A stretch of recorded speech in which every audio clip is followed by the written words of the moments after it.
Ministeerri dhimma alaa fi hoogganaan tikaa Masrii Asmaraatti marii gaggeessan.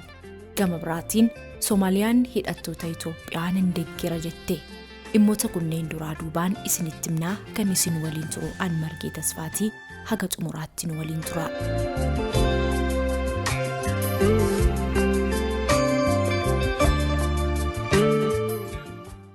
Ministeerri dhimma alaa fi hoogganaan tajaajila tikaa Masrii Asmaraatti ergaa pirezidaanti Al-Siisii pirezidaantii Eertiraa Isaayyaas Afewerqiitti ergan itti kennuun irratti mari'achuun isaanii gabaafamee jira.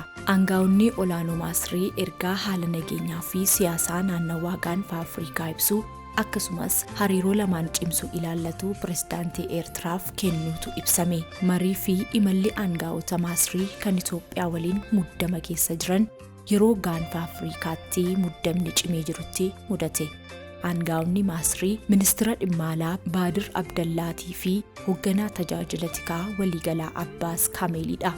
Imala isaanii ilaalchisee ibsi Masriidhaa bahee akka jedhetti marii pirezidaantii Eertiraa waliin taasisaniin sochii galaana diimaa irratti taasifamu akkasumas nageenyaa fi tasgabbii gaanfa Afrikaa irratti mari'ataniiru. Ministeerri odeeffannoo Eertiraa obbo Yamaan Gabree Masqal aangaa'onni olaanoo Masrii akka lakkoofsa Itoophiyaatti fulbaana 4 bara 2017 pirezidaantii Eertiraa waliin wal arguun dhimma waloo fi naannichaa irratti mari'achuu isaanii xaagubbaatti barreessanii jiru. Qaamoleen lamaan dhimmoota ijoo isaan ilaallatu keessumaa Sudaan, Soomaaliyaa fi taateewwan waayitaawaa naannawaa galaana diimaa mul'ataa jiran jabeessanii mari'achuu isaanii ibsamee jira.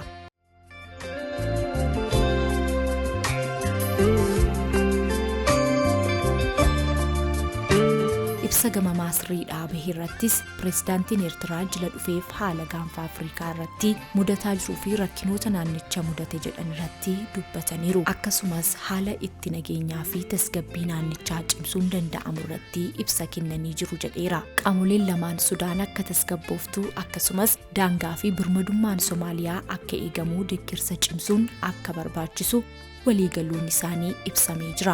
Itoophiyaan waliigaltee ulaa galaanaa bulchiinsa Somaalilaand kan Soomaaliyaan qaama kiyya jettu waliin taasiste gaanfa Afrikaatti muddama uumee jira. Kun birmadummaa kiyya dhiiba kan jette Soomaaliyaan biyyoota Itoophiyaa waliin hariiroo gaarii hin qabne waliin hariiroo cimsitee jirti.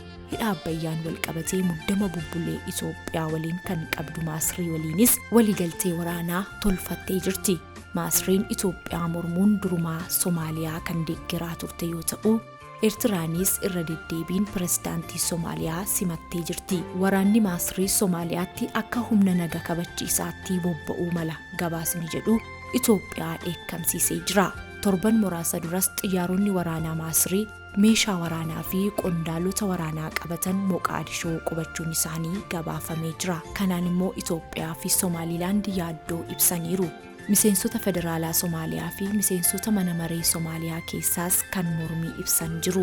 Itoophiyaan mootummaan Soomaaliyaa qaamolee alaa waliin ta'uun naannicha jeequuf sochiitti jira jechuun himatteetti. Ajajaan waraanaa Itoophiyaa Fiild Maarshaal Biraanuu Juulaa Masriin durii qabdee diina Itoophiyaati jechuun waamaniiru. Misoomni Itoophiyaa kan ishee gubu diinni ganama keenyaa fagootii dhuftee Soomaalotaaf rafakkaattee kaayyoo ishee ganamaa galmaan ga'uuf socho'aa jirti jedhan.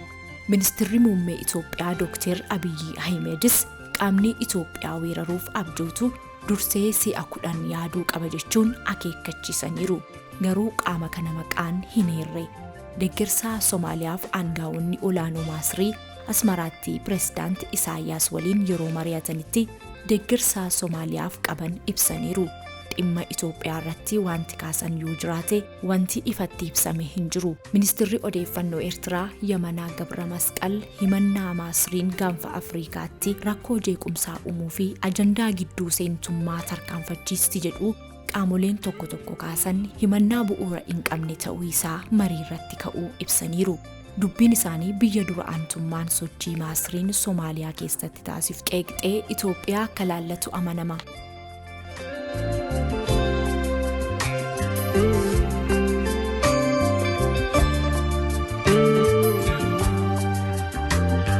Itoophiyaan xalayaa dhiyoo United Nationitti barreessiteen dhaabbatichi doorsisarra deddeebii Masriin Itoophiyaa irratti dhiyeessituuf akka gurra kennuu gaafatteetti. Masriin xalayaa United Nationitti ergiteen sababii hidha haaromsaan qooda bishaan ishee mirkaneessuudhaaf tarkaanfii barbaachisu fudhachuudhaaf mirgan qaba jettee turte. Haaluma wal fakkaatuunis Soomaaliyaan hidhattoota Itoophiyaan deeggara jechuu Itoophiyaan balaaleffattee jirti. Soomaaliyaan waliigaltee ulaa galaanaa Itoophiyaan bulchiinsa Somaalilaand waliin mallatteessite yoo itti fuftee hidhattoota Itoophiyaa keessa jiran deeggara jechuun akeekkachiisuun ishee gabaafamee jira. Kana kan dubbatan ministeera dhimma alaa Soomaaliyaa Ahmed Mawaliin Fiqiidha. Hidhattoota Itoophiyaa keessa jiran yookiin mootummaa Itoophiyaa lolaa jiran qunnamuun filmaata Soomaaliyaan qabdudha. Balbala banamaanuuf ta'edha jechuun xumura torban kanaa miidiyaa biyya keessaa Universal TV'tti dubbataniiru. Dubbiin aangawaa Soomaaliyaa kun erga dhaga'amee booda aangawaan Itoophiyaa dubbii kana cimsanii qeeqaniiru. Gamta Afrikaa fi Koomishinii Diinagdee Afrikaa United Nationitti bakka bu'aa itti aanaa Itoophiyaa kan ta'an Ambaasaadder Nabiyyuu Tadlaa miidiyaa isaanii irratti akkana jedhan. Ergamtoonni Al-Shabaab qondaala mootummaa fakkaatanii mul'atanii fi bulchiinsa Banaadir naannawaa Moqaadishoo biraa fagaatanii hojjechuu hin dandeenye sabboonummaa bu'uura hin qabneen guutamanii yoo dubbatan arguun baay'ee nama kofalchiisa.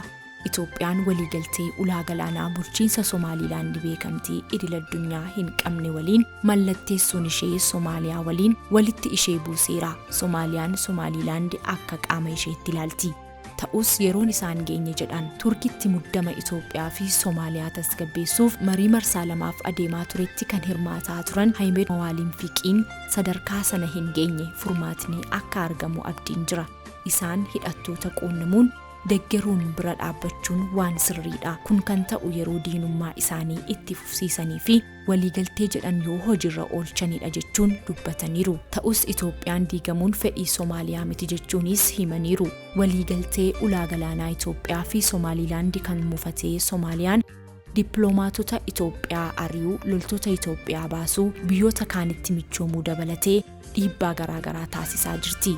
Adeemsa Soomaaliyaa kana Itoophiyaan qeeqaa jirti. Dippiloomaatiin Itoophiyaa aangawaa ministeera dhimma alaa Soomaaliyaa qeequun balaa inni qabu eeran. Sochii akkanaa milkaa'ina Soomaaliyaan waggootaaf galmeessitee qilee buusa jechuun dubbi himaan duraanii ministeera dhimma alaa Itoophiyaa obbo Nabiyyuu dubbataniiru.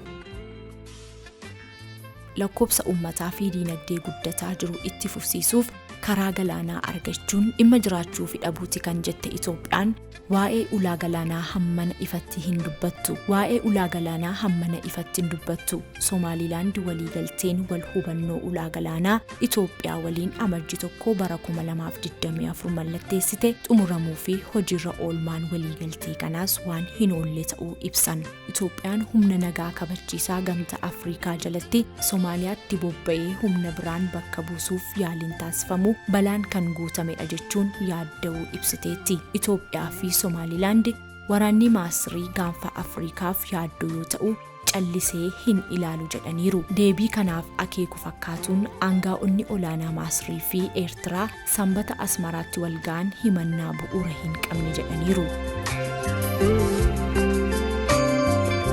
Loltoota deeggaruu ministeerri muummee Soomaaliyaa Hamzaa Abdii Baree torban kana mootummaan biyya biraa loltoota gara Soomaaliyaa fidee hin jiru yoo jiraates mirga Soomaaliyaati jedhaniiru. Biyyi loltuu gara Soomaaliyaa fidaa jiru hin jiru. Mootummaan kana nu gaafatees hin jiru. Ammoo akka Soomaaliyaatti nuti mirga kana gochuus qabna. Nuti biyya of dandeenyedha jedhaniiru. Biyya tokkorraa gargaarsa argachuu jechuun biyya biraarraan miidhaa geessisna jechuu miti jechuun gargaarsi Itoophiyaarraa yoo dhufes akka simatan ibsan. Itoophiyaa fi Soomaaliyaan kana dura wal waraananii beeku.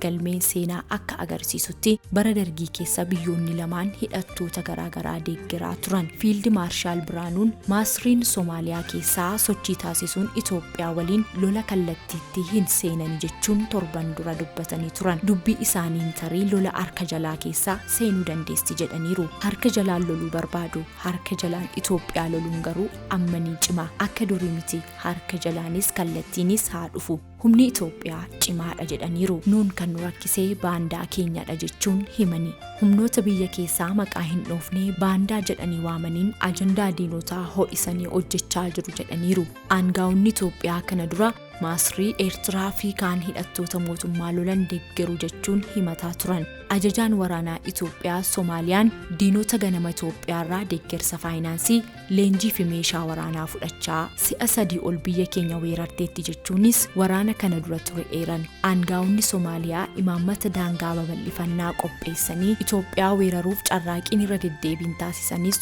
osoo hin milkaa'in hafaniiru jechuunis himan. Ta'us biyya Soomaaliyaa rakkoorra buusanii waggoota 30 ol maraammartoo keessa galchaniiru jedhan. Itoophiyaa fi Soomaaliyaan muddama isaan gidduu jiru karaa nagaa furuuf mariin marsaa lamaaf Turkiitti taasifamee ija hin godhanne jedhaniiru.